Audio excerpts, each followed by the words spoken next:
Hi, everyone. You're tuning in to the 52 Healthy Habits podcast with Donnell and Marilyn, and we are happy to have you. Make sure you join our email list.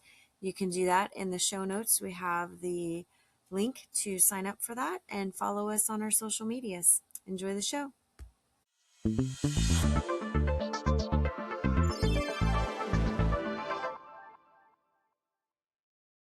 Welcome to our show.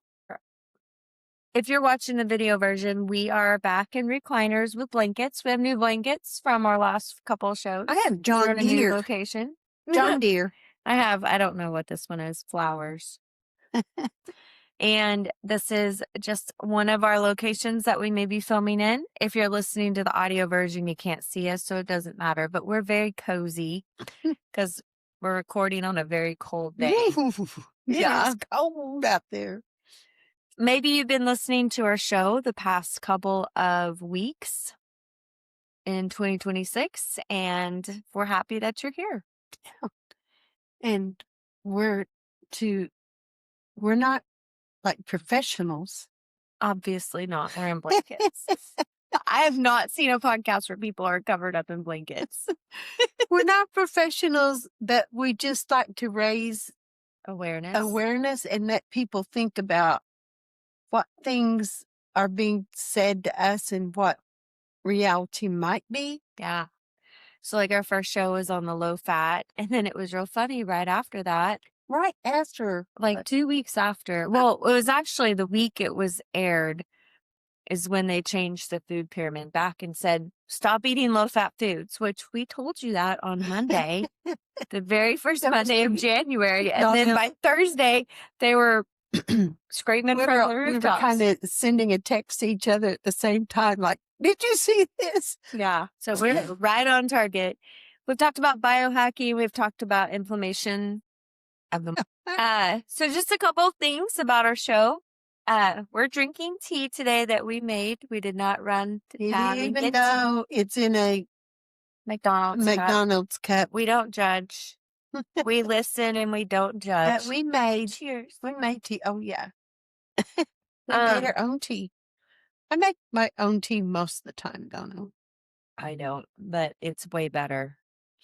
I like to get out of the house because I work from home, so I like that mental break. And I get that totally because I'm retired and I like to get away from the house sometimes too. And it's exactly what I do. I run out and get a drink just because, a drink of like tea. Got to specify. So our show today is on Cautionary Buzzwords, and I have all of my information over here. So I will be reading details from my stacks of paperwork. So if you see me glancing down on the video, that's why. And we're going to start off our segment like we do every week with movement. So we'll be back after these words. Hey everyone, movement is great for anyone in any stage of life. Every episode we will share tips on movement with Donnell, who owns a Pilates studio in Oklahoma and online.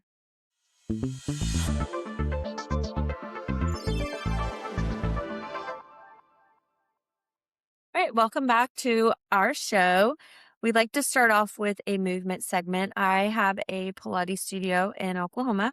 It's also online, and my on-demand membership is only $7.99 a month. That's not much, Mom. Not much.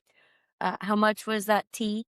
Well, if you went and got it at if McDonald's. we went and bought it, Which don't get McDonald's tea. I think that's just an old cup. The McDonald's tea is not good for you. Well, I know this because I drank soda for so long, and they have the best Coke. Yeah, some things that taste good aren't good, but it's just a cup that we had here, and I'm just using it. So I thought when I run and go get a tea, if I drink 3 a day, that is the same price as a whole month membership of really awesome classes. So you might have heard me say this before, but I've been teaching Pilates for a long time. And I love teaching exercise, and I have other disciplines, modalities at my studio. And I also am putting together an on-demand library for doing reformer at home. And so I will be launching that in 2026. If you have a reformer and you haven't used it, or you want to get a reformer, I have a list of reformers for you that you could purchase, like if you are in the $500 range, if it's all, reformers can be very inexpensive to very, very, very expensive.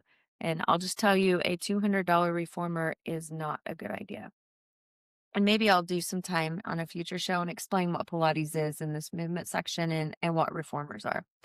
But today's movement that I want you to do, that I did not get mom on the floor to do today, but I want to. I love creating formats, and I created this format called Core and Restore. It has some core elements to it. It has some mobility to it, and then it has some stretching at the end. And it's wonderful. It's one of the classes that's fully booked at my studio every single week. You know, one of the conversations your dad and I have in retirement is, did you ever think we'd have to make a plan if we went down to the floor, how we'd get up? And she's giving me a look.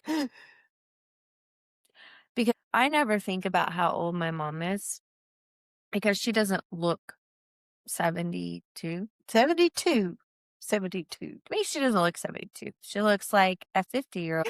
But mobility will tell you how old you are. So you could be 30 years old and lack a lot of mobility, and you could have someone that's in their 70s be younger in their bio age because they can get around better than you.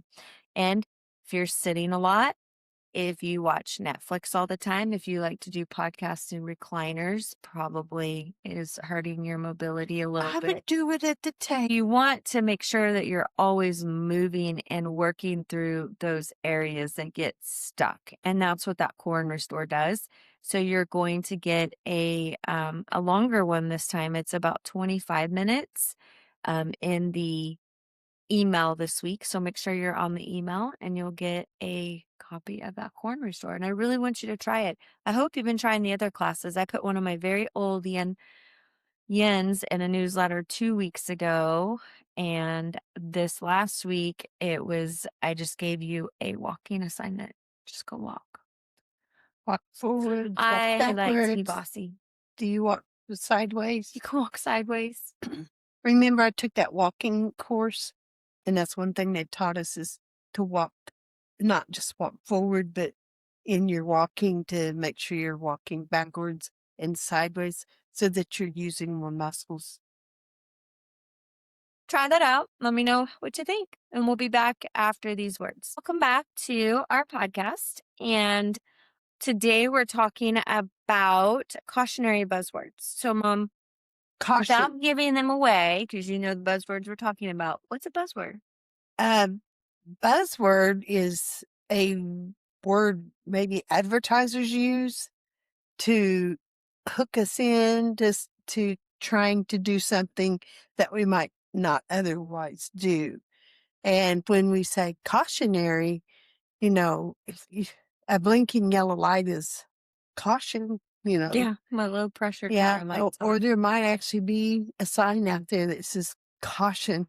So we're talking about cautionary buzzwords. We're going to say when health trends go off the rails.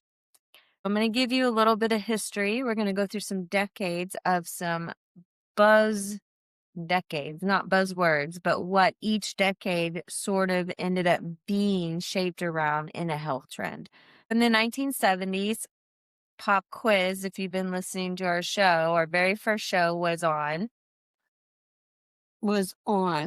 Things that happened in the 70s.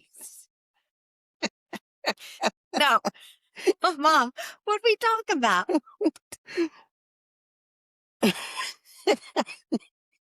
This is why we work so well together, because this is not like because she's 72. This is just my mother. Okay. So in 1970s, that's Oils, when fat, the low fat craze started. Fats, villain or Hero. villain or hero.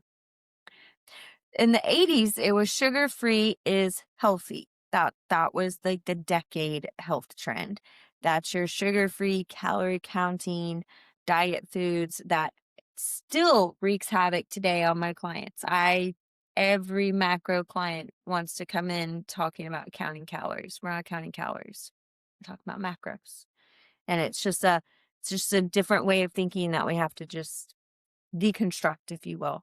Artificial sweeteners were everywhere. Calories were greater than the nutrients, which is wrong. It is such a wrong way to think. People ate more because it was free food, low calorie foods. And now look at where we are. Metabolic health declined, hunger cues got wrecked. So in the 90s, you want to know what the 90s decade was? Natural? No? Um, Organic? no. Carbs are the enemy. Hmm. So that was when the low fat and high carb entered in the picture. That's kind of puzzling. Like you have to get more carbs in your diet, don't you? Me? Yes. So that's an individual thing. Your pasta pyramids, your breakfast cereal was a health food brought in the 90s. Fruit juice was like your wellness water. But what was happening was you were having the blood sugar chaos. You were having the insulin resistance starting to creep in. And then we were starting to see obesity rates start to increase. In the 2000s, carbs will kill you. So we went from low fat to high carb back down to low carbs. So the Atkins diet, the keto, bread shaming. You know, Remember all that? well, yeah, and it's still happening. What year was it that Grandma used to drink those Slim Fast? Do you remember that? Her whole Oh, well, that's a cabinet long was time full. ago. That had to have been in the 80s. Well, she did I it remember before Slim then. She did it when Fast. I was in high school, so she would do Slim Fast. They were so gross. Protein bars pretending to be meals. That's another one. Some people did feel really good on that Slim Fast, low carb diet. low carb diet. Mm-hmm. Well, But hey, you're there's some losing people that still fiber. do that. Yeah. I think different people's. There are things that help some people, but doesn't mean it's going to help the whole population. But what was happening with that, you're losing a lot of fiber and it was starting to cause gut health issues. And I would say that a lot of those people have been my clients for gut health over the past couple of years. All right. So in 2010, Drum roll, 2010. leading up to mostly 2020, we're just going to skip 2019 to 2021 because the whole world was like, a mess. I don't know. It was chaos.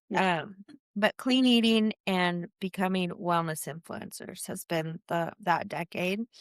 One thing that's happened is the moralization of food really became a thing.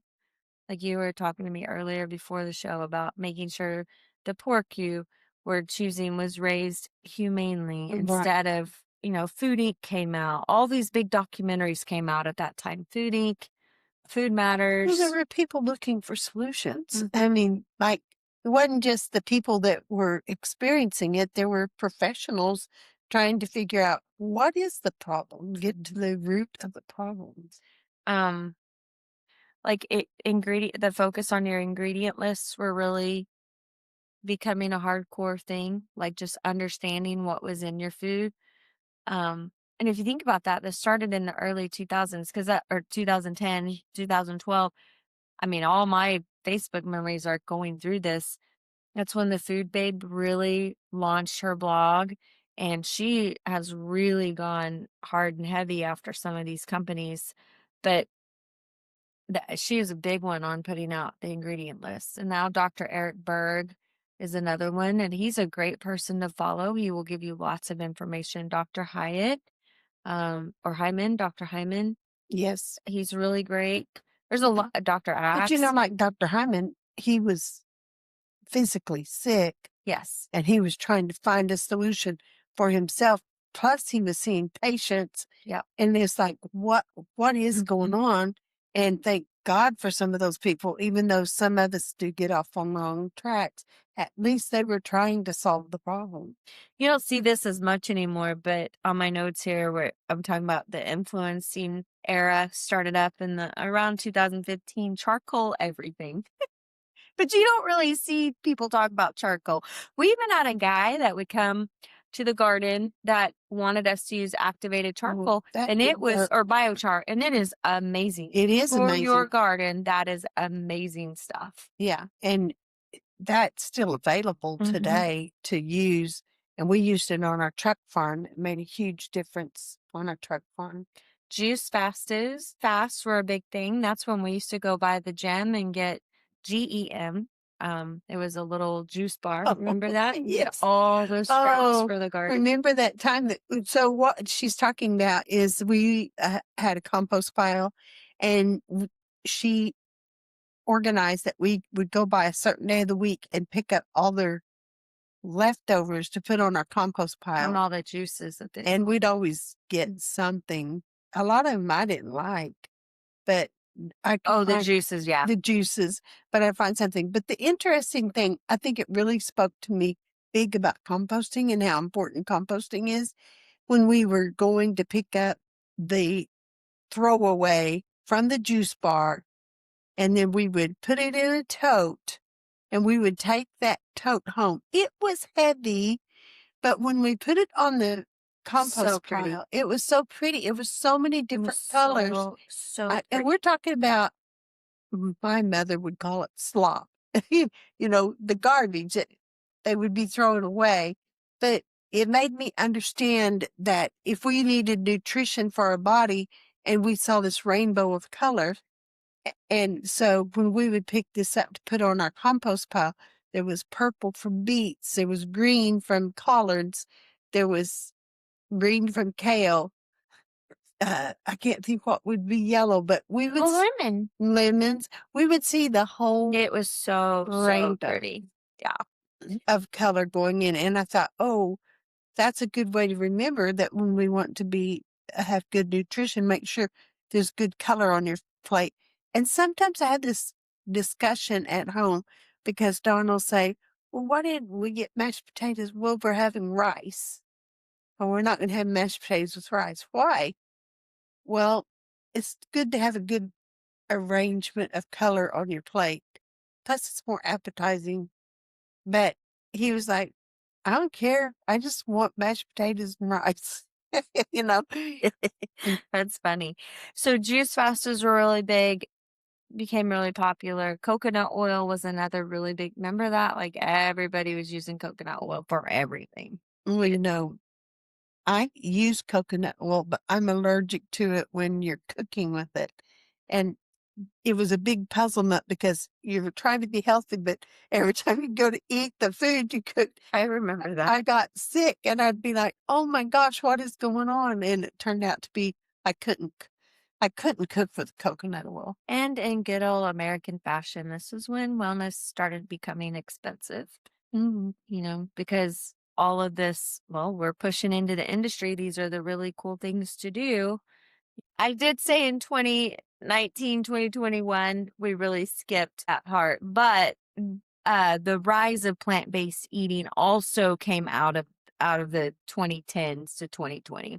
It's a big thing. Mom and I tried it for a very significantly brief amount of time. Well, We're going to talk about it more later. Yeah, we were teaching classes at the time, and if you were taking classes from us, and you came to class and we couldn't even say words, it was awful. because we were trying this new healthy diet plan, and then we couldn't even formulate words. It was terrible. We watched documentary Forks Over Knives, and we decided we were just going to buy the cookbook and do all the recipes. And But we were just going to do it one day a week. I mean, we're just no, we tried the first. We really were going to do it for like 2 weeks, see if we could go meatless. Well, she may have thought I was going to, And but I wasn't. that didn't work. And so then we did do meatless Monday. I don't think there's anything wrong with cutting back on meat. Like, No, I think I it's think fine. that's fine because we overeat meat in America for sure. So now we're where we are today, and that's biohacking your way out of burnout. And then in the last year and a half, maybe 2 years, it's really been about GLP-1s and hormone hacking and protein maxing and all of those things. And you'll notice things that are trendy, you hear them all the time, just constantly. It's like, I don't know, it's like the marketing um people just all of a sudden they get together and they just flood everything you can possibly think of with all these buzzwords. And then all of a sudden, I mean, I wore an Aura ring before anybody else was, and I stopped wearing it. Do you want to know why I stopped? Well, I'll tell you why I stopped wearing it. I started feeling funky. Like I could figure out what was wrong. Do you remember how I would tell you I like feel like I feel like my body's over here, but I'm right here? Well, my husband's a firefighter, so one night I was scrolling on TikTok and this guy said, "I've been wearing this ring and it's an Aura ring and it's bothering me. And when I take it off, I feel better. And I don't know what the correlation is." So I was reading through the comments and I was reading all these experiences of people. Like, that's what's going on with me. So I stopped wearing it and I stopped wearing it for like 3 months. And then I went and put it back on and I was like, okay, that's it. Some people just have there's some people that they wear watches and uh, they kill the watch or they touch a laptop and it doesn't work Oh, anymore. yeah. So there's something with the frequency because that thing is constantly telling your body and reading your body. That's why sometimes you'll see my watch, sometimes you won't, because I won't read it. I won't wear it all day long. Josh wants me to wear it for sleep and I get it. I get the purpose of it, but it definitely was not worth not feeling good. The thing that's supposed to help you like track how you're feeling was making me feel worse. Yeah. So not everything is for everybody, but I was wearing that before anybody else. And now like I look at my studio and I've got tons of people wearing those. And I had that forever. And I would talk about it and I would just have these like blank looks back at me like, you are crazy. You don't know what you're talking about. Now I'm telling you, if you feel funky on that Oura ring, get it off your finger. So, If it's digital, I might not have done it. well, you just wear it. It's But just you a have ring. to And you use step the app. out. Yeah, see, that's the word app. If it has an app, I might not have done it. So the pattern through all of these decades is one nutrient gets blamed. You notice that? Just one thing gets blamed for the problem. One gets worshipped. Balance gets ignored. Something is so loud over here. You're going to have to learn how to balance it because this is where all the hype is. That means there's a lot of noise and there's not a lot going on right there. And you got to really pay attention to that. And I'm someone that I research and I follow the money.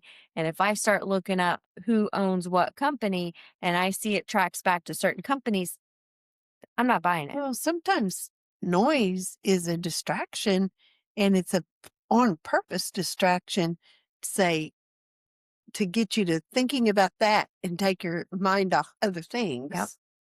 The industry's going to cash in and our bodies pay for it later. That's why I Follow say the money. follow the money. Health trends don't fail because they're evil. They fail because they're taken too far, too fast, and by too many people at once. And that's marketing. That's economics. That's price. What's it Well, called? a lot of Supply and times demand. things start out as a good thing. Mm-hmm. And it happens. I mean, it happens without people knowing it. It's called lack of education. So that's what we're here to educate. Well, educating and making people aware and to think.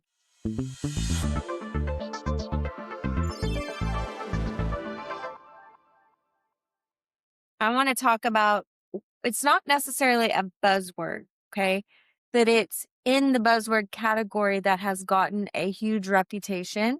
And I mean, you almost have to be under a rock, like living underneath the ground for like, I don't know, since 1942, you wouldn't know what this is. And it's high fructose corn syrup, High which is fructose corn corn syrup. syrup. Yeah. You know, when I first started hearing about that, I was thinking about the corn syrup that you make like, Candy out of, yeah, like Caro. Karo, Karo. syrup. There's a white one and there's a brown one. And I always thought that's Probably what some in that kitchen. I was thinking that's what they were talking about, and I was trying to figure all that out way back when. Well, it didn't start off as the villain. It started off as a solution. A solution to what? Well, there was massive corn surpluses in the 60s and the 70s, and the government was subsidizing corn farming. So high fructose corn syrup became a product because of the tariffs on the sugar cane. So it was becoming very expensive to import sugar because of the tariffs. So we had this large corn surplus, and some very smart person created the corn syrup, which is a byproduct off of corn, and it was cheap, and sugar wasn't. There's actually a movie. I don't like movies like this, but it's like on the cereal, and they like go down and they try to get the sugar and back and forth, and it's on the different. It's like Post and General Mills like having a war against each other. I mean, parts of it are funny, but it's not my kind of humor, so I don't. My husband loves those kind of movies, but it went through this and went through the Well, sugar tariffs. when we started talking about this, so we were on the farm. We used to have a fairly large farm. We didn't farm corn, but there was a coalition of farmers, and I don't think maybe I was aware that this was a corn surplus at the time where farmers were trying to make a solution because we didn't grow corn. We grew wheat but anyway, they were wanting all the farmers to come together and purchase the equipment to make fuel for our vehicles Oh yeah, out of corn. yep. And it was called ethanol, I think. And Don and I went to some of the meetings. He's never been one to get on a bandwagon like that. And it never in our area, it never really took hold. But most of us weren't corn farmers. Now, where we lived in Waxahachie, Corn everywhere. yeah, there's corn everywhere. But then, corn has changed so much. So that's going to be a big issue because of the GMO. Yeah, like, so in the 60s and the 70s, that wasn't a thing. No. GMOs didn't really But get now, introduced until the 90s. so if people don't 80s, 90s. understand the GMO situation, the seed gets injected with like a weed killer or something like that to keep insects away, some kind of something. That works. It does do that. And it does do that, but so it cuts down a lot of work on the farmer's part. But the problem is there's a difference in topical application and injecting the seed. So we were in turn eating it. So if it's in this corn fructose. Yeah. Now it is for sure. I mean, we're having all kinds of problems because of it. Yeah. So corn was cheap, sugar wasn't, and they figured out they could convert cornstarch into a sweetener that was shelf sustainable, mixed well with liquids, was cheaper than cane sugar, and tasted close enough to sugar, and therefore it was born. Wow. So we've already kind of talked about some of the political things and real quick about politics. For us on our show, we like to correlate money, like going back to politics, not necessarily where we stand personally on politics. That's not what our show's about. But you do need to understand that politics is very involved with how you eat. And we have a saying that it's not our saying, it was from one of those documentaries. Every time you eat, you're voting with your fork. Yeah, And vote you with your have fork. to think If you about eat that. health, Mhm. if even when you're grocery shopping, you're Yeah. voting on what kind of products, because if people aren't going to buy that product, the grocery stores don't want to carry it. So we're We voting have when we're so much more power than we realize. It's just that they've done a good job of marketing to us using buzzwords. They do a good job of ad placement in movies, things like that. They do a great job of telling us exactly how we should look and feel. And then they do a really great job of keeping us busy. And when I say they, I don't know who they are. I'm just saying Hey. they, because when you're busy, when you are you're waking up and you're not really getting your rest and relaxation in until 10 o'clock at night and you've been going all day, you're not paying attention to all of this stuff. So this stuff is happening because we're not paying attention because we are so busy at work, busy with our families, all of these things. So in a way, it's our fault. It is. Well, it is our fault. It is our fault. Because we let other people make decisions for us rather than thinking it through. I mean, there's a time to be that meme, the Karen, and there's a time not to be the Karen. So there really is. That Karen quality is very important. So it became economically inevitable to use, but it was not, obviously, there's no nutrition in it. So the farm policy was just heavily subsidizing these corn farmers, and that is where the politics comes into it. But it was once in soda. That's what it was in first. And then it quickly moved into, where's your list? You have a list. I have a list, and Donna said, stop reading it. I did. I said, read it whenever we record because high fructose corn syrup hides in many processed foods, mostly notable. Hold on. It is not in our tea today. Now, if that was McDonald's tea, absolutely. Sodas, sweetened beverages, candies. That bothered me. Candies. If candy's not made with sugar, I mean, what? That doesn't even make sense. I thought our candy was made with sugar. Nope. Baked goods, cookies, cakes, donuts, breakfast cereals, and condiments like ketchup, which we knew some of that. And you used to try to avoid ketchup, and I love ketchup. But we can make our own ketchup. Yeah, but you'd read the label. Yes, I had a time in my life that I was doing no sugar added, which is something we're talking about today. And barbecue sauce plus fast food. So it's put in your fast food. Why? Your bread. Why? I saw the other day that this isn't exactly, but it's kind of on the subject. We do tangents, right? We do. Why not?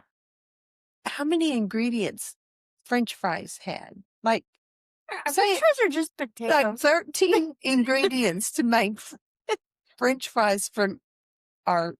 Do you remember going to Sur La Table and we made those French fries? For this. What?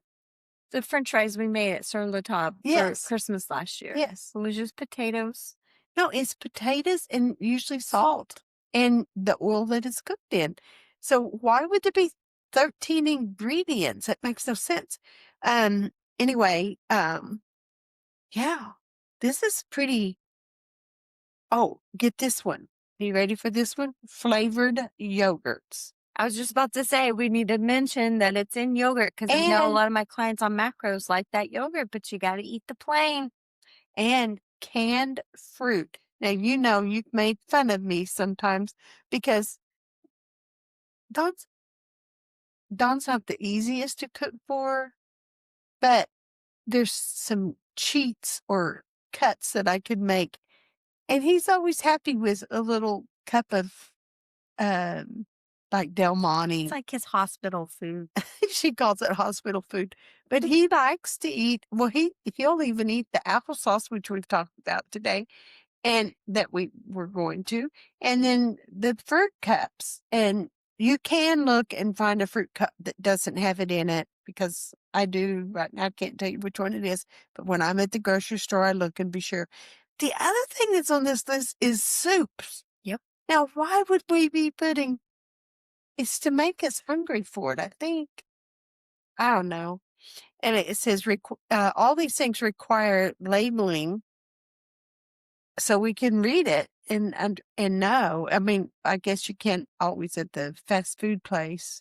Yeah. It's probably just going to be highlighted. Well, just expect, like, if you're eating fast food, you're getting high fructose corn syrup. But what we have to think about is we know sodas, Cokes, Pepsis, but we don't think about the fruit drinks.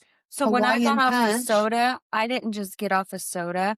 I got off of high fructose corn syrup. So for, I think it was almost 2 months, Josh and I ate out, whatever, we were looking everything up, and it was very eye-opening to him to see what had because I'm not addicted to soda. I'm addicted to the high fructose corn syrup, and because it's a chemical, and my brain just is like a beacon to it. So, and I would drink anywhere from a McDonald's Coke like that. I drink 3 or 4 of them a day, and not good, not good. Don't if you were like me, it's very hard.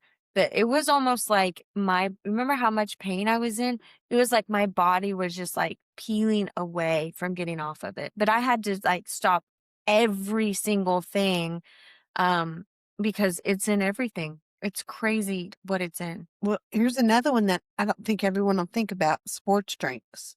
I have been known to be at Sonic to get a tea. If I'm not getting unsweet tea that has high fructose corn syrup in it. Well, it named some specific baked goods, and this is really sad. Oh yeah, what is it? Oreos. I haven't had an Oreo in forever. Oreos. I Do don't. you I eat don't have. Oreos?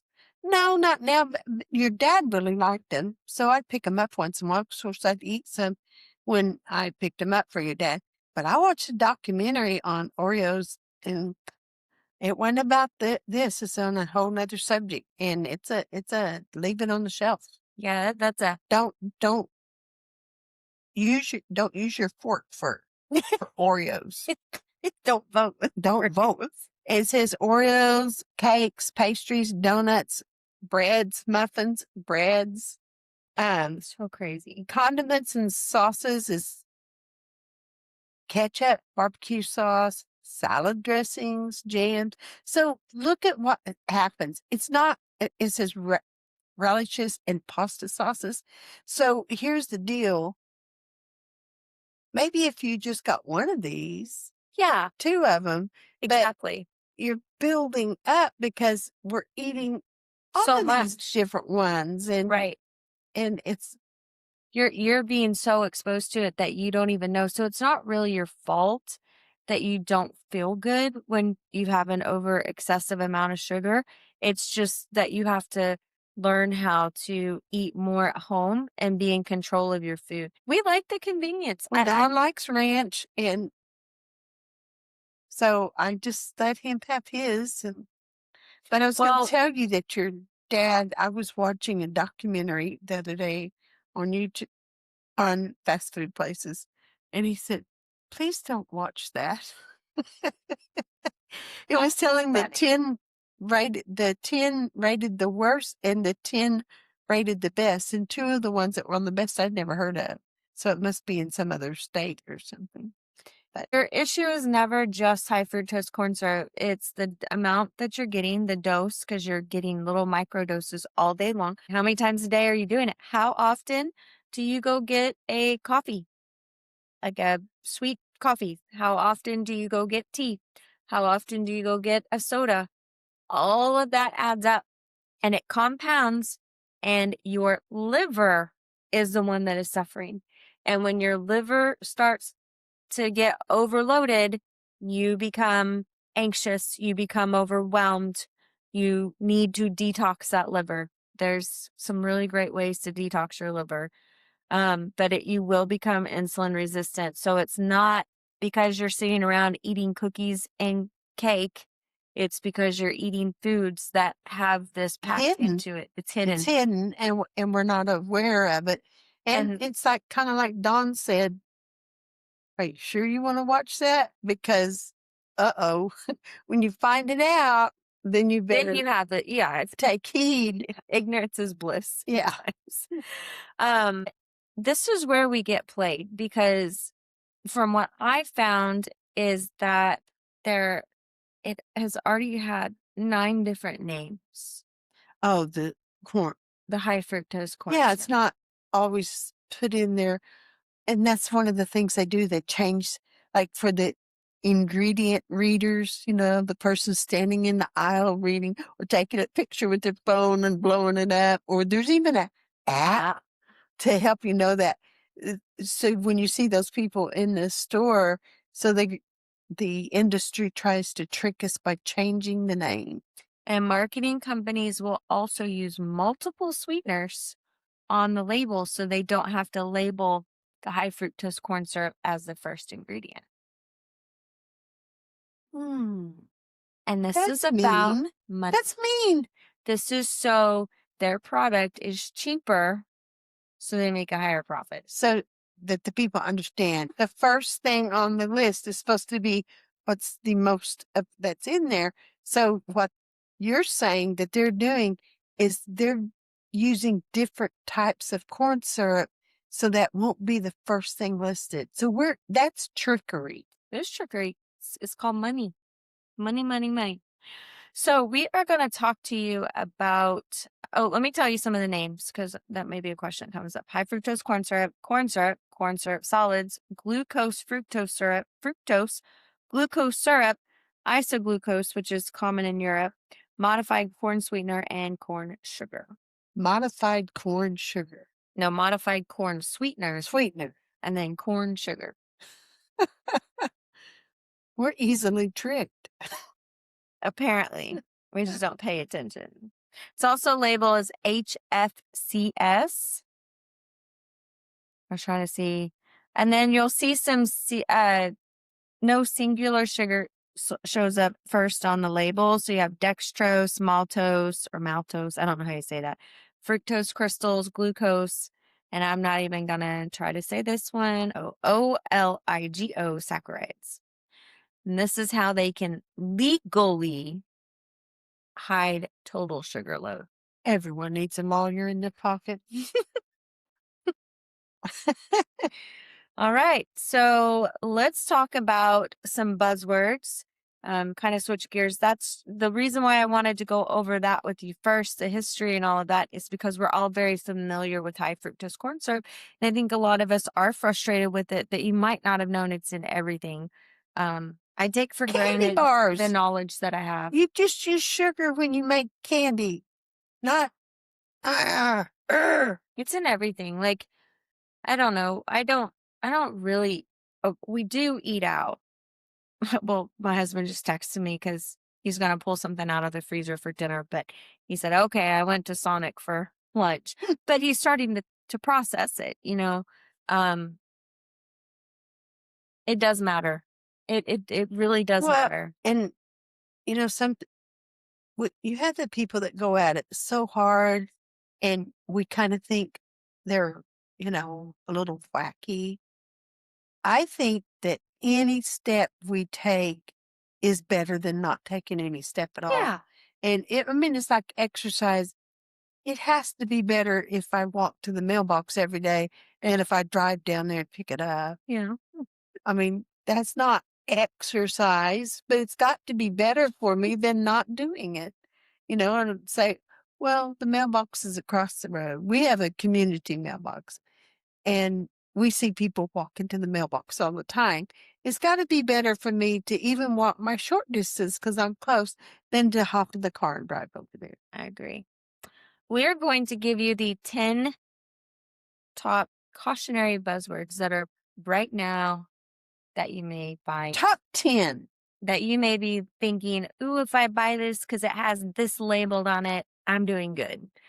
Basically, don't read any of the marketing. That's all you need to get out of this show today. You mean trickery or marketing? Yeah. Trickery. All right. The first one is when something is labeled natural. The word natural, I'm going to read this because I have it written up for you guys. The word natural entered food marketing as a consumer distrust of chemicals and additives grew in the 70s and the 80s.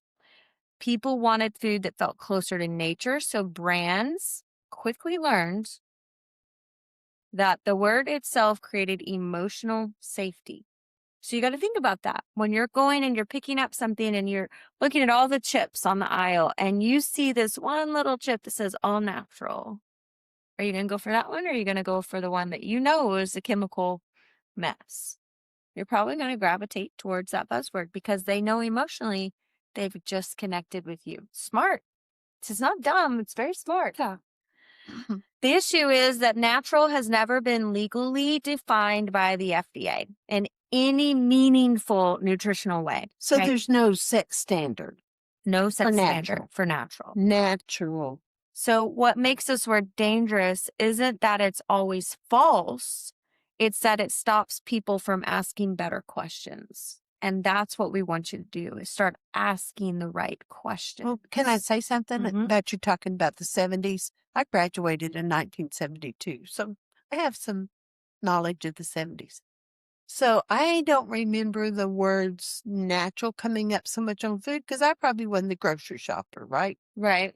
But that's when we started doing the natural, like, I don't have makeup on, but they started almost wearing whitey lipstick See, because they weren't going to wear the color. it all works together. And can I throw you under the bus a little bit? Sure. So, On my wedding dress? yes. Yeah. So when Donnell got married, and I am not crunchy.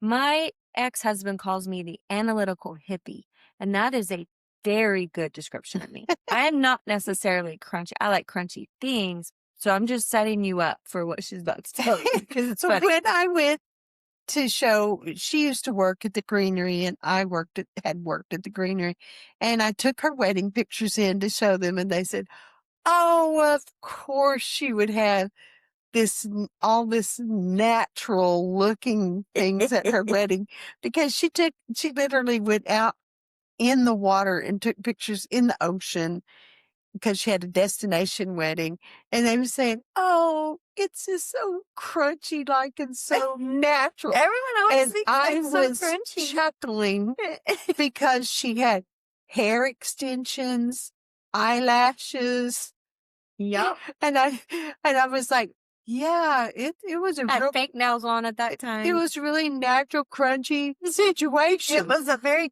There was- expensive crunchy It situation. was those seashells. She was crunching on them as she walked. Anyway, so we do go for the feeling, Yeah. like you said, Yeah.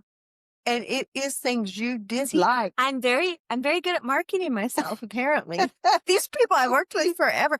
They also thought when I was teaching Pilates, because I used their like little room to teach Pilates, they thought the owner couldn't hear very well, Scott Green, and he thought I was teaching karate. So he would always come up to me and be like, "Yeah, what are you doing?" Instead of Pilates, he wore a hearing aid. He'd be like, "I gonna, yeah."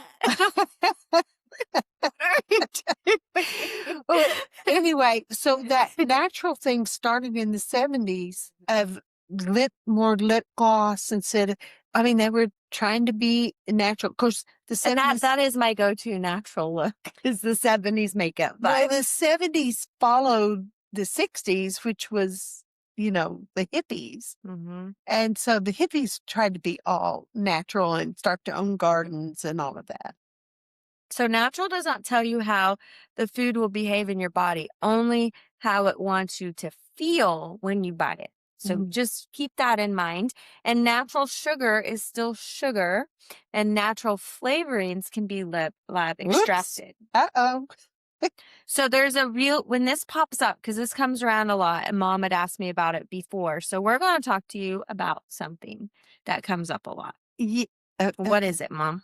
I'm going to read it, but you're going to tell them what. Are we talking about the beaver? Yeah. Okay, so when Donnell first started talking, she started following Food Babe, and she would get on. We had quite a few people we were teaching. We had a radio show, and she would get out there and tell people things that they think are natural because the label says natural flavoring. Well, it's natural, all right. Well, wait till you hear it before it comes up. And I remember when someone would, like, she'd put a post up, and someone would say, "Please stop telling us these things. I can't enjoy anything I drink." So we're going to talk about raspberry, all natural raspberry flavoring. So there's something that pops up on the internet all the time that that all natural raspberry flavoring comes from.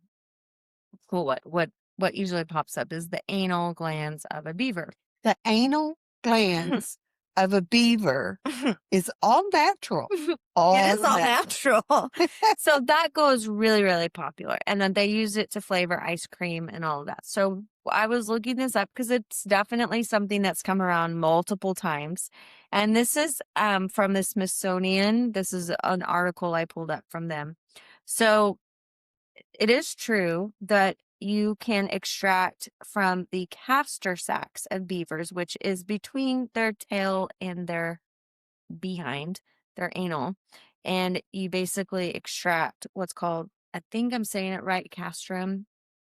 It's edible and it's a sweet smelling substance. And it's used in perfumes. It's usually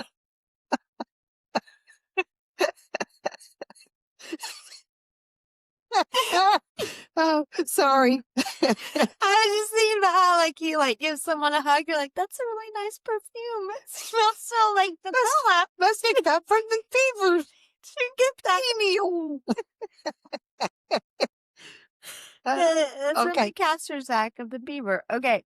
So if you've been on the internet in recent years, you have seen the claim that artificial vanilla flavoring found in cookies or ice cream cones comes from the goo. It's goo that's secreted out of beaver behinds. Let's go eat somewhere. Let's be sure to get it all natural. Every few years, posts go viral on social media worrying about this. While this statement is not entirely false, because beavers do excrete sweet smelling and edible, I just want to know who figured out it was edible. Yeah, who figured this thing out? It's like it's captured from sacs near their anuses.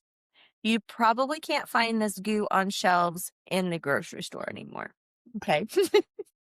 Oh, we don't have to worry about it. You don't have to worry about it now. Somebody screamed loudly. But it turns out, no, they didn't scream loudly. It's because it's really expensive. Oh, Because it's rare. Because you because have, there's not a beaver farm on every corner. there's no way it's in your ice cream, huh? I mean, where do they get this stuff? I mean, I see a beaver once in a while at Hagnam, and we're really excited when we see one. But there's not beavers just everywhere. Oh, I mean, oh, well, let's start a beaver farm to extract this natural flavor. Well, let me tell you about it. So I hope I'm saying it right. Castrum is a yellowish brown substance located in the beaver's castor sacs, which are between the pelvis and the base of the tail. The animals mark their territories by building piles of mud, sticks, or grass along the water's edge and secreting castrum on top of it, which is a sweet-smelling vanilla scent. It's very distinctive. It's kind of musky, but it's sweet. Okay? And the secretion's powerful aroma comes from the plants in the beaver's diets. So that's where it's coming from. You read somewhere where they actually milk it. Oh yeah, I'm not done yet. Okay. So humans have been using this for 2,000 years. It's been used to cure ailments like headaches, earaches, toothaches, fevers, and gout. The Romans burned it in lamps. It also has been used extensively in perfumery to add a leathery scent as a lure for beaver trapping. But removing it from the beaver is labor intensive, which is why it's expensive, because they have to be put under. I mean, I don't know about you, but if I had a sack near my pelvis, I would also have to go under for you to come squeeze it to milk it out of me. Gosh, what a mess. So their castor glands have to be milked. You can squirt it out. I'm reading a direct quote from a wildlife ecologist, Joanne Crawford, and it's pretty gross, she says. The substance can be harvested from dead beavers. And their castor sacs are removed and left to dry. So it was used, and it basically fell off of our shelves around 1987. That's a very specific date. I don't know why. Like, why didn't they just say the 1980s, but the 1987? But up until then, we consumed 250 pounds of it a year. Like, collectively? In the U.S. In the U.S. So it's not that much, but still. Oh, it's the flavor. And the main reason why they decided they didn't want to start using it as a flavoring is because you could not certify it as kosher. when you use it as a flavoring. Hmm. So there's that. But let me tell you, Mom had asked, like, are there beaver farms? No, most of it was actually coming from dead beavers. The more I researched, is That's where they sad. get it from. It is sad. It's gross. People don't trust food labels because they find these things out. And of course, a lot of it's been misinformed. No, so you can go, as I was telling Mom earlier, it's like, go have your soda with raspberry. If you want to have a soda, go get your raspberry flavored soda. It's not coming from a beaver's butt, but that's been the rumor for a long time. But that's where that rumor came from. So natural, sometimes you just want to really be careful understanding what the buzzword natural means. And you know what? I bet that is such a bright and vivid visual for you guys. You'll probably go pick up that natural product and be like, ooh. What does it mean?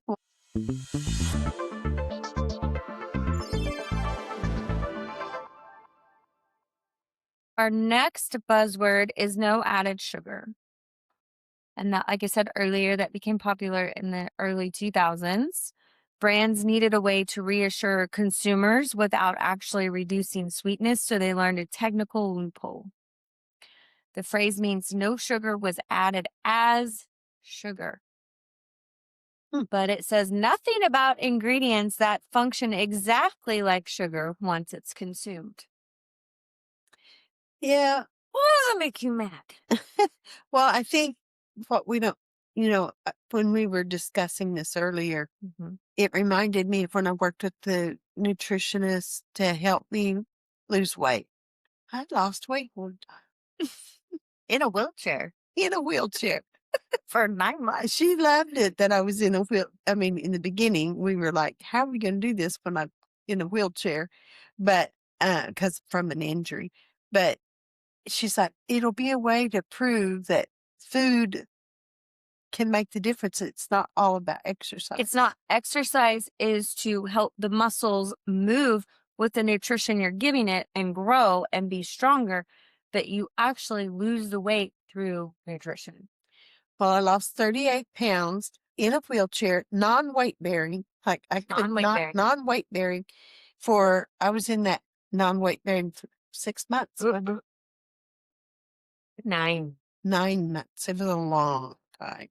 So anyway, what I'm going to say is that when I worked with her for the first 3 to 4 weeks, she didn't want me eating carrots or sweet potatoes, probably corn, anything that had sweetness to it. And because she didn't want my sugar spiking and she's wanting me to get my body accustomed to being without sugar, it would help me stop the craving for sugar. Yeah. But so you're saying that they're saying no sugar added, but they're adding things that have sugar in it. Or natural, yeah. That naturally have sugar in fruit it. juice concentrates, apple juice, grape juice, any of that is used as sweetened products that have no sugar added. But so when they say no sugar added, technically that's true because it's not physically or it's not the sugar, but they're sweet. But you're still getting sugar. So it's still trickery. It is. And the concentrates they use with sweetened foods, they've removed all the fiber, so it goes right into your body, leaving it as a fast absorbing sugar once it hits your bloodstream. So it's acting just like sugar does in your body. So this label often leads people to overconsume foods that are safer. So you they think overeat. it's safer. Not you, but I The say you a lot. labeling gives you that feeling. The third cautionary buzzword is sugar-free. Both of us understand sugar-free. Yeah, we hate sugar-free. We love sugar. Yeah. I'm teasing. But we can't have the artificial sweeteners. They wreak havoc chemically in our body, and our bodies are like, get out of me, Satan. That's what they do. It's pretty bad. And we both immediately know whenever we've had something that has, when I did drink soda, it always blew my mind how little this happened, but when it did happen, you're like, whoa, but they'd give you a diet instead of a regular, ugh. Now, I know there's a huge trend on Diet Cokes, and ladies, I'm just telling you, I don't care what you remove out of your diet when you're working with me, but the very first thing you got to remove is Diet Coke, Diet Dr. Pepper, Diet anything. Get it out.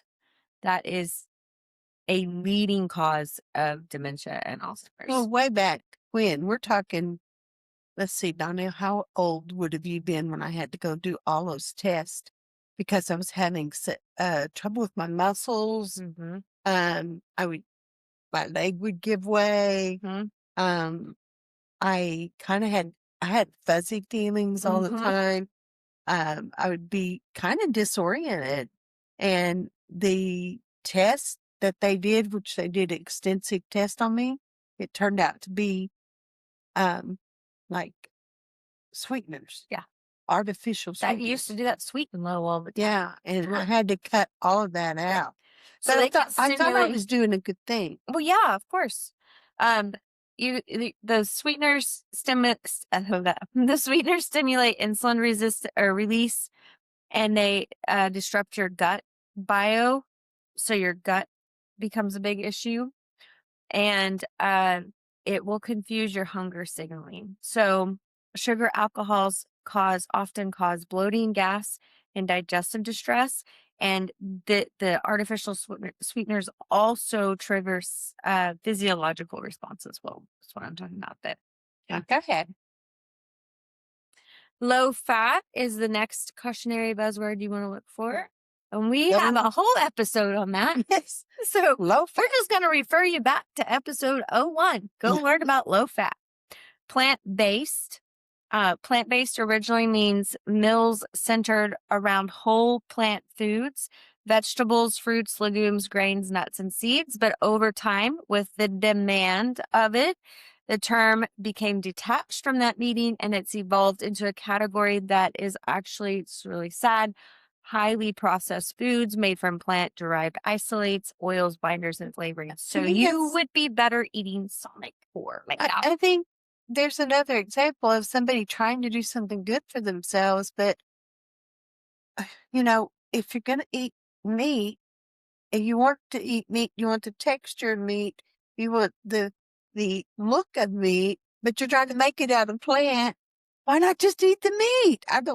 If you get offended easily, I'm not the person to listen to because sometimes they just don't really pay attention. Sometimes what comes out of my mouth, but the nastiest thing there's two nasty things I've eaten. The nastiest thing I've ever eaten was a fish taco that was made out of tofu, made to taste like fish. And it was gross. Then we went to the fine restaurant In Austin.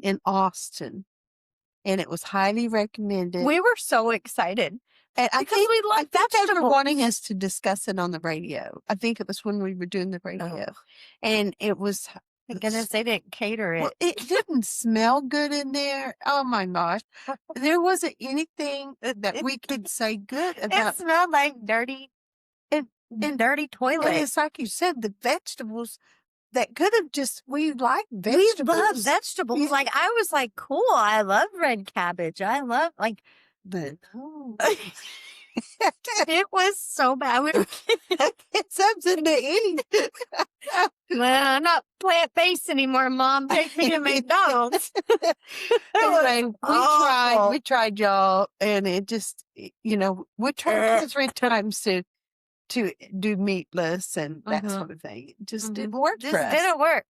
But really, many plant-based products are engineered to mimic animal foods in taste and texture, and that is heavily processed. So if you're going to be plant-based, be plant-based. Do the research, find what macros work for your body. There's nothing wrong with that.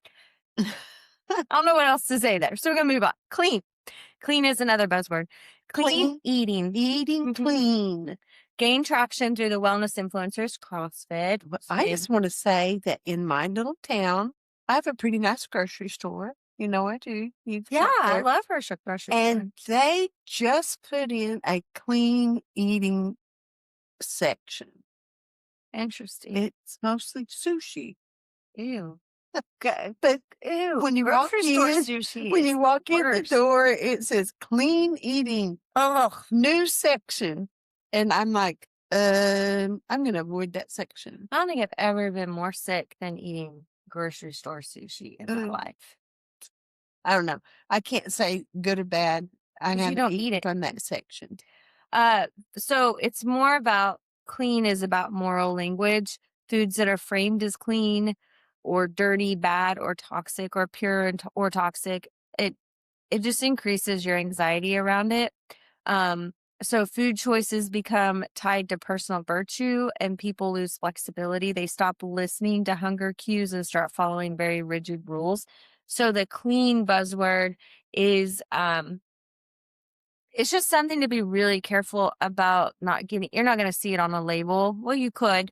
Like that, there's a company called Just Ingredients, and a lot of people say it's clean protein. So just that's a buzzword they're Well, using right now. Just be careful I'm, because they're tapping into that emotional side, is what I'm they're doing. thinking about there's what you call the dirty dozen. Yeah. And that's the foods that you're not supposed to eat. But it's not because what it is, it's because those food, growing those particular vegetables in the mass volumes. Are very highly full of chemicals. And like a strawberry, you can't wash that chemical Right. off. And so a thicker skin, like a watermelon, has a thicker skin. Right. So if the plant was sprayed, it's possible that the spray hasn't got inside the watermelon because but a thin skin like strawberry, Mhm.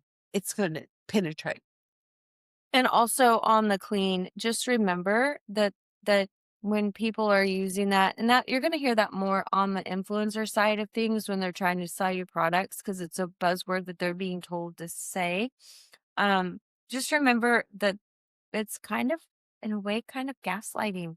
You want to be careful because marketing can really influence you to where you believe this is the best and the best product out there because of these words that they use.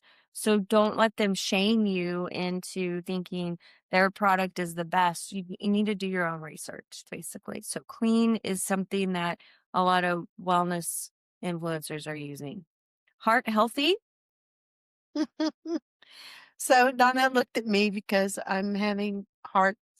I am on a heart wellness journey, but heart healthy. There, and I was reminding her, and I don't know if she remembered it. It was probably in the 70s because my dad was having heart problems then.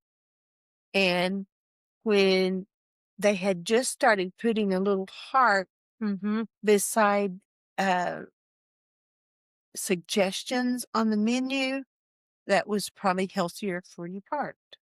So it was probably early 70s that that took place. But I don't know that we see that all the time now. Do you remember looking at a menu and seeing? So is it out there still? I don't know if I pay that much attention now, which you'd think I would, but I didn't. But the heart healthy is supposed to be recommended by the Heart Association, Yeah. American Heart Association. But like I have a friend that had caused me because she has heart problems. She's supposed to eat a lot of salt. I do not have to I don't have to limit my salt like other people. So there's not something out there that's just like One size one fits all. thing, Yeah. So it would be, I mean, But yeah, what is interesting about the heart healthy is if you go back to episode 1 and you hear us talk about margarine, that is on the list. it's on the list, and margarine is terrible for you. Terrible. Just don't do it at all. It And I can, actually causes clogged arteries.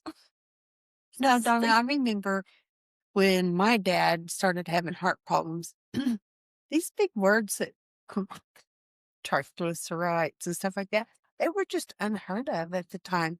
And only this, you know, people in the heart field really threw those words out. Your regular doctor was just starting to learn them. And one thing that heart healthy means is less sodium, and they encourage people to use my Should be dad. less sugar. My dad was supposed to use this Mrs. Dash. It was supposed to be a substitute for salt. Probably terrible. Probably terrible. He hated it. He hated it. But I do find cooking with herbs will limit the salt, even though it's not something I have to watch a lot. Dawn needs to watch it. So, Yeah. All right, gluten-free. So this was initially there for life-saving for people with celiac disease and non-celiac gluten sensitivity.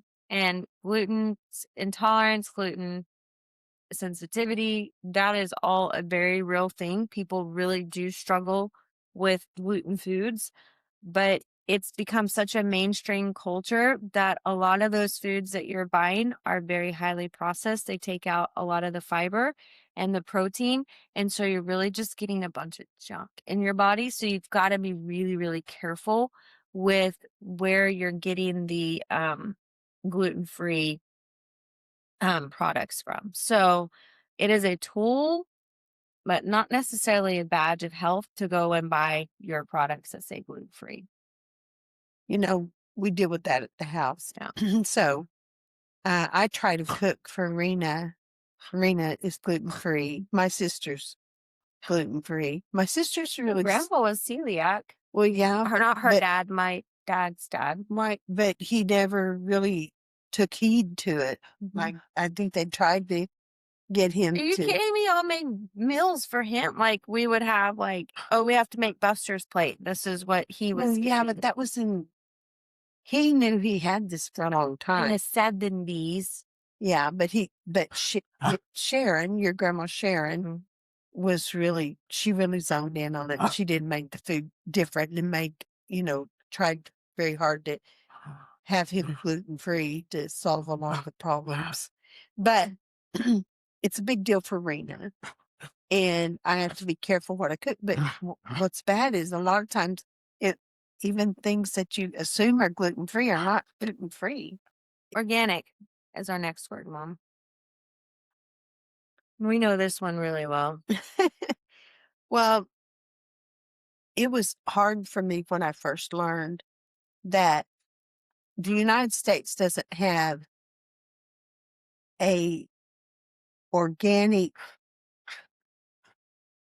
what would it be called? I need to start over. Start over.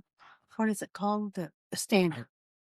Okay, Donnell, it was hard for me to learn because we were trying to garden organically, and we really have to say more natural solutions technically, because organic is a very documented way of farming, and there's so many things you can't control. Even if you were documenting it, you can't control an airplane flying over and dropping something on your property. So it was hard for me to understand that if you were in Texas, but you went to another state, the organic section may have a different standard than in Texas. And, I haven't checked this lately, but in Texas, the supermarket can have an organic section that say they couldn't get organic carrots. Then they could substitute any carrot in that section.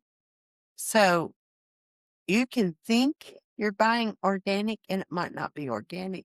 And the other thing, and I just saw this on a news feed the other day. And I have said this for years. So you can have organic food sitting in the back of the store, but the stores are required to spray for bugs. So if they spray for bugs, are your organic products organic anymore? Yeah. I mean, this is a problem. And And you know what I say? You know what you grow. you know what you grow. And you know what I say? You can't be a little bit pregnant. You're either pregnant or you're not. Yeah. You can't be a little bit organic. You're either organic or you're not when you're gardening. So that's when you get to control really what's on your food, is when you're growing your own and then being in a community to grow. Because guess what? In Texas, in Waxahachie, we couldn't grow green beans for anything, but we could grow other foods. We grew beautiful cabbage, beautiful broccoli, beautiful onions. We just couldn't grow the green beans for whatever reason. And the sweet peas didn't do as well either. No. And when we got our soil tested and all of that, it explained all of that.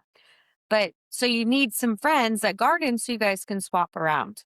Well, on one, like, say you bought 5 acres, there could be parts of it that if we did a soil test on, it would have different properties in that soil than on the other part of the Right. property. So that's how it comes. Sometimes people on the same block, one person can grow a vegetable and another one Yeah. can't. So yeah, if you have a community of gardeners, you can share products and pretty much know what you're getting. You know, I mean, there's what I call a house divided, Yeah.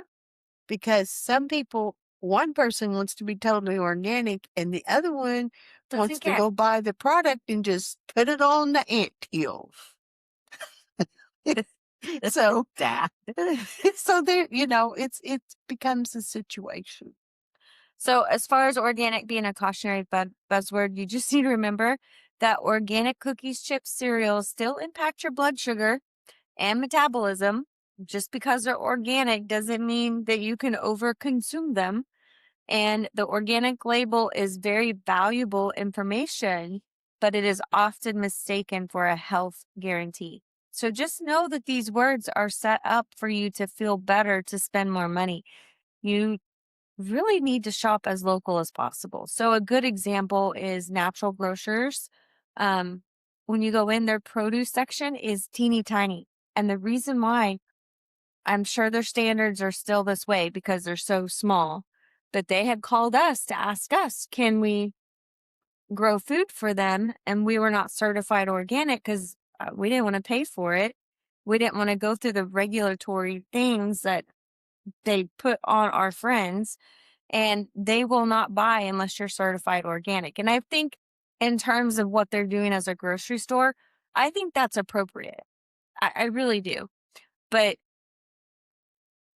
but it's not very big. I mean, it's tiny. So, and that's okay. You should not be, I don't know, you put your food up in the winter so you have food in the winter. Like she eats peas every week, you know? Grow enough peas, freeze them, or if you can't, buy them organically and store them. Yeah. Just how it needs to go. All right, then the last one is made with real fruit, which we've kind of already talked about this, but it just makes you feel better, right? It's made with real fruit. Fruit's good for you. And this is just something that leverages the trust in fruit as a whole food. And we're not really like thinking about what does that actually mean whenever it's used. Fiber is what slows sugar absorption and supports gut health. And that is why we are in such a big issue in America because of the ultra processed food, because we just don't have enough fiber. So when you're using something made with real fruit, oftentimes it's the concentrate, like we talked about earlier, and it messes up your gut, basically.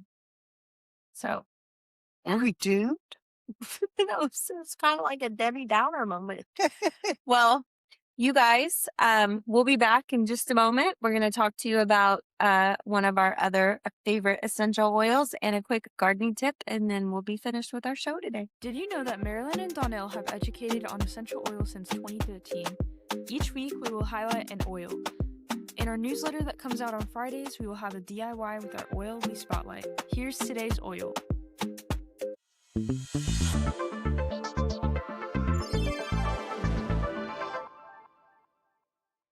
Welcome back to our show. The oil we're talking to you today is tea tree oil.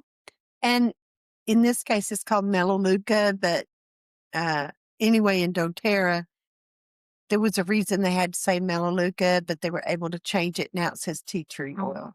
But Donnell, Melaleuca is so good for so many things. Well, I'm sitting here with a dog on my lap who is licking me, and this is really good for parasites. Okay, so You know, when I used to Oh, and Scout hates the oils. I didn't even open it. So, I used a lot of Melaleuca when my house flooded. Yeah. So we had to be out of our house, Or mold. but I put Melaleuca in every in diffusers all over the house. Mm-hmm. Even though we weren't living there every day, I would go in, start the diffusers because it helped drive out the mold.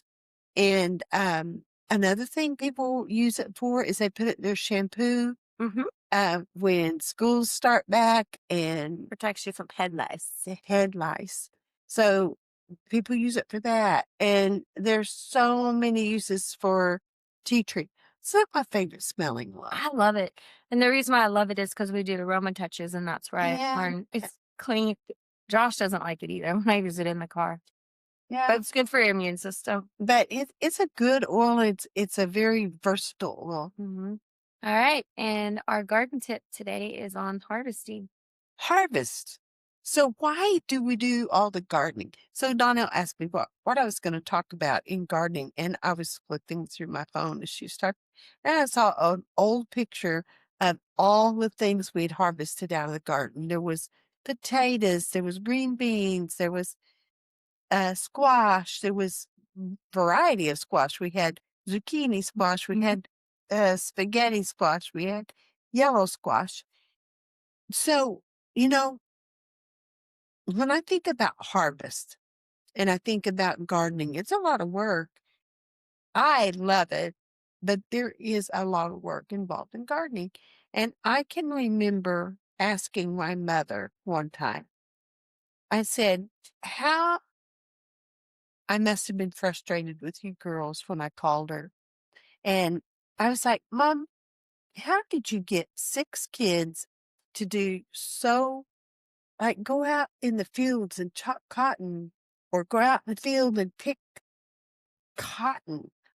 Uh, you have these bags, you put on your back and you haul them down the rows. It's heavy and it's dusty and it's hard darn work. And I said, how did you get 6 kids to go out there and do that without really complaining? And I can't get my kids to put their clothes in the laundry basket. And she said, well, I talked about the harvest. I talked about what we were going to do with the harvest. And I think sometimes instead of thinking about all the work that it takes that goes into a garden, the planting, the lifting of the soil, uh, digging, maybe pulling weeds, there's a lot involved, there is. That when you think about the harvest. And even today, earlier in the show, we've talked about organic, natural. If it's coming from your garden and you are using safe solutions in your garden, you're using natural in your garden, this is not fake. This is real. And another thing I remember so often is we used to have interns come and work in the garden. And we had this girl that was young, real young. She was probably 18 when she probably could have been 17 when she was coming out. She was one of those people that just loved nature and loved gardening.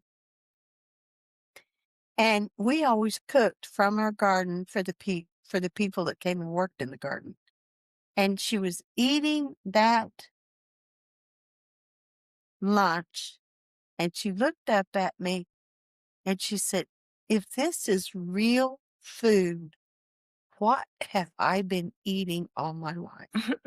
And honestly, Donna, that's what we're talking about.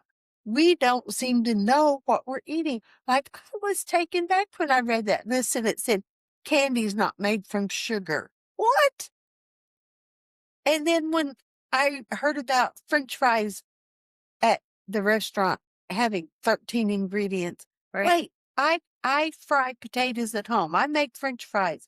It is the potato, the oil, and salt, and baby pepper. There is not 13 ingredients that go into that.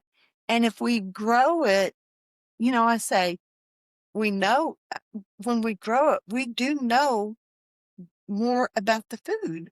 Right. Do know it's real. So anyway, so today's gardening tip is to think about the harvest and what you're going to do at the harvest and how your family is going to be fed things that are real. It's real food. Mhm. It's the real deal. It's a real deal. Well, thank you guys so much for tuning in today, and we hope to see you next week.